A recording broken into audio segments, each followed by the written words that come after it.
Dicsértessék!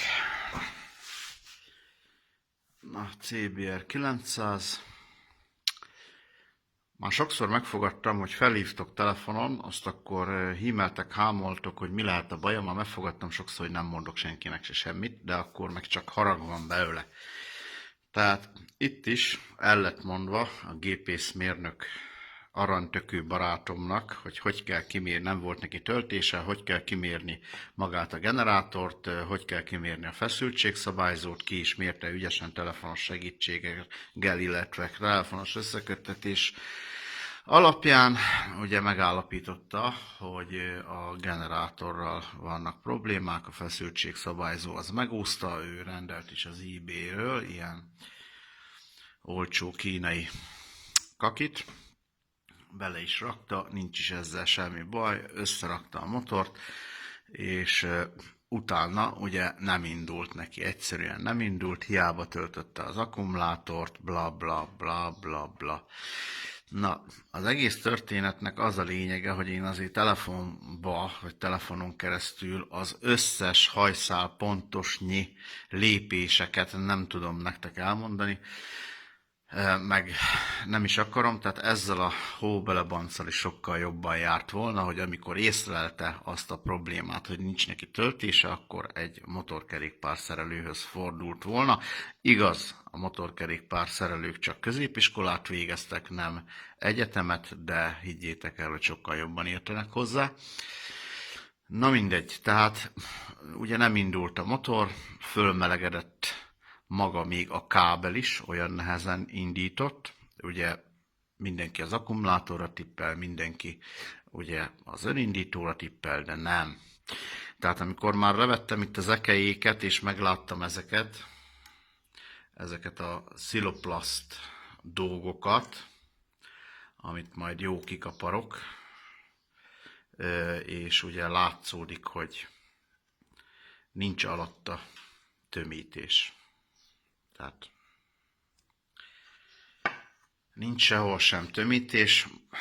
Ez ugyanolyan, mint amikor a németek el akarták foglalni Stalingrádot, érted? És akkor ugye a német fegyverek a nagy hidegbe, mivel a német precizitás, a németek precízek voltak, mert már ma nem, lásd BMW, és akkor ugye nagyon század milliméter pontosan rakták össze magát a fegyvereket, az árdugattyút, minden szírszart, és ugye ott, amikor a Fritz előkapta az orosz ellen, az orosz AK ellen, amit tudom én milyen fegyverét, ugye baszott elsülni, persze, hogy baszott elsülni, mert a hidegben ugye minden szilárd anyag szűkül, tehát neki befagyott magyarul a zárdugattyú, és így nem bírt tüzelni. Még az oroszok csak összehajigálták azt a szarákát, felrántotta, azt jó tarkon hagyította a Fritzet.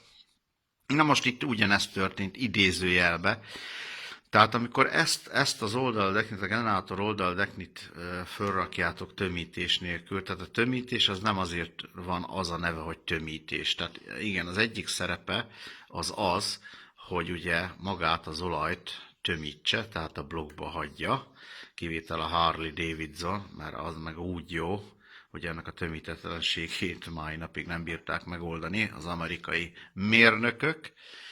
Ugye az úgy jó, hogyha pocsolya van alatta, mert legalább tudod, hogy van benne olaj. De a Hondánál, meg általában a japánoknál ez nem így zajlik. Tehát egyrészt, hogy a tömítés az ugye tömítés szerepet tölt be, meg hézagolási szerepet is betölt. Tehát, hogyha én ezt felrakom így, tömítés nélkül, akkor itt a közlőkerék, a közlő önindító kerék össze fog szorulni.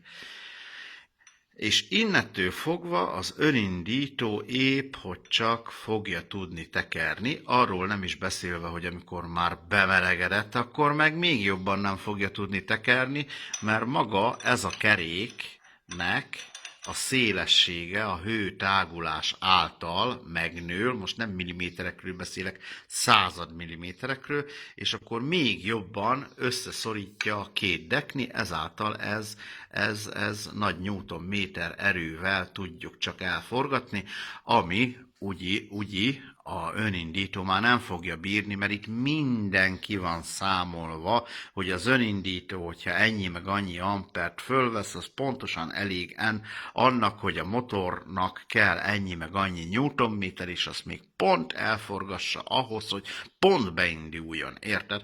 Hogyha itt 10 newtonméterrel ezt megfogom, vagy az akkumulátor, mit tudom mi, 1 volt, nem 12,6, hanem 12 volt van csak az akkumulátorban, az már bőven sok neki, hogy a motor ne induljon. Tehát ez is hajszál pontosan ki van számolva minden, és hogyha valami nem 100%-os, az a büdös életben nem fog beindulni. Itt egy rohadt papírtömítés volt a probléma, ugyanis a közlőkereket összeszorította a mérnök úr cimborám. Tehát oké, hogy fölhívtok telefonon, meg nagyjából próbálok segíteni, de higgyétek el, hogy jobban jártok, hogyha elhozzátok, kifizetitek azt a kis pénzt, mert így is, úgy is kifizetitek, most ő is ki fogja fizetni azt a kis pénzt, meg még otthon szopott vele, vagy 2 napot gondolom, mire összetákolta ezt a fostalicskát. Na, röviden ennyi.